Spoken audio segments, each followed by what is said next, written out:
Diuretics, what is diuretics? Diuretics water pill इसका दूसरा नाम। और ये क्या करता है, तो जो यूरिन प्रोडक्शन को इंक्रीज़ कर देता है।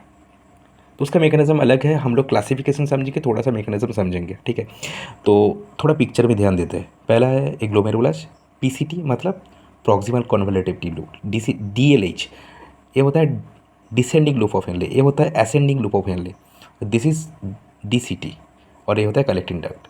यहाँ पर 99% जो रीअब्जॉर्प्शन हो जाता है, बाकी 1 से 1.5 लीटर यूरिन का आउटपुट होता है।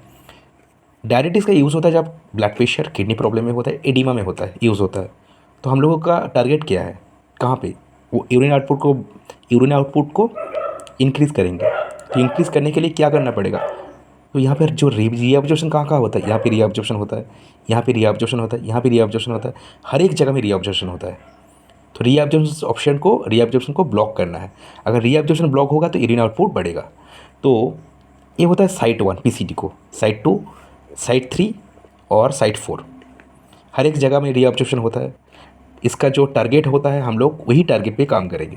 Classification, high efficacy high selling diuretic. What is the meaning of selling? Selling in pump, काम कहाँ से आ रहा है भाई, पाम आ रहा है यहाँ से। इसको मैं थोड़ा बड़ा करके, यहाँ पे क्या होता है, मैक्सिमम रीअब्जॉर्प्शन हो जाता है ब्लड में। नॉर्मली रीअब्जॉर्प्शन हो जाता है, यहाँ पे रीअब्जॉर्प्शन हो जाता है।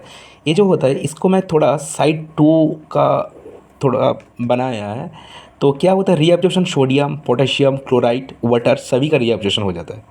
तो हम लोगों का काम क्या है, डायरेटिक्स कहाँ काम करेंगे, ये जो रीअब्जॉर्प्शन पे ब्लॉक करेंगे, रीअब्जॉर्प्शन को ब्लॉक करेंगे, रीअब्जॉर्प्शन को ब्लॉक करेंगे।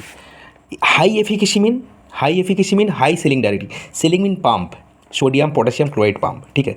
क्या ड्रग है, फुरोसिनामाइड, बुमेटानाइट, हाई सेलिंग हाई पंप, मतलब यहाँ पर तीनों इलेक्ट्रोलाइट का रीअब्जॉर्प्शन ब्लॉक हो रहा है, ठीक है। तीनों इलेक्ट्रोलाइट का रीअब्जॉर्प्शन ब्लॉक हो रहा है एक साथ, इसलिए बोला जाता है हाई सेलिंग हाई एफिकेसी।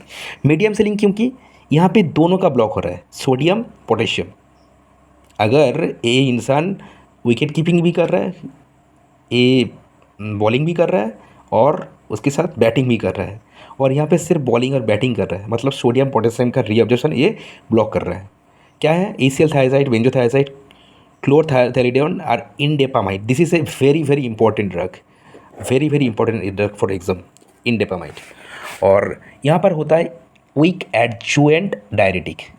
यहाँ पे कुछ इंपॉर्टेंट ड्रग है, carbonic anhydrase. What is carbonic anhydrase? Acetazolamide. थोड़ा सा इधर आ जाता है, यहाँ पे लिखा है ना कौन सा ड्रग कहाँ काम कर रहा है, मतलब हाई सेलिंग डायरेटिक जो होता है ये काम कर रहा है साइट 2 पे, मतलब डिसेंडिंग लूप ऑफ हेनले में। यहाँ पे मैक्सिमम रीअब्जॉर्प्शन जो होता है, ये तीनों इलेक्ट्रोलाइट सोडियम पोटेशियम क्लोराइड यहाँ पे रहता है डिसेंडिंग लूप ऑफ हेनले में। यहाँ पे तीनों का रीअब्जॉर्प्शन स्टॉप कर रहा है।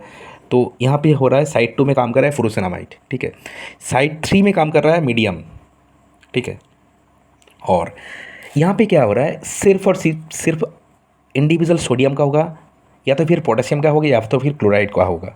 तो यहाँ पे सिर्फ single हैंडली, only batting, only bowling, या तो फिर ओनली फील्डिंग, जो भी पकड़ लो। तो carbonic anhydrase acetazolamide very important है, ग्लूकोमा में यूज़ होता है। ग्लूकोमा क्या है, ग्लूकोमा होता है यहाँ पे इंट्राओकुलर प्रेशर बढ़ जाने से कारण ऑप्टिक नर्व डैमेज हो जाता है, तो एसिटाजोलामाइड ग्लूकोमा भी यूज होता है। Potassium sparing diuretic, spironolactone, osmotic diuretic. What is meaning of osmotic? Water reabsorption को ब्लॉक करता है, वाटर रीअब्जॉर्प्शन का ब्लॉक करेगा। तो मैनिटोल आइसोसॉर्बेट। तो हम लोग समझ गए कि ये जो पिक्चर अगर समझ में आ जाता है तो पूरा दिमाग में आ जाएगा, ठीक है। पिक्चर अगर समझ में आ जाता है तो पूरा दिमाग में आ जाएगा कौन सा ड्रग कौन से साइड में काम कर रहा है, ठीक है। Thank you so much.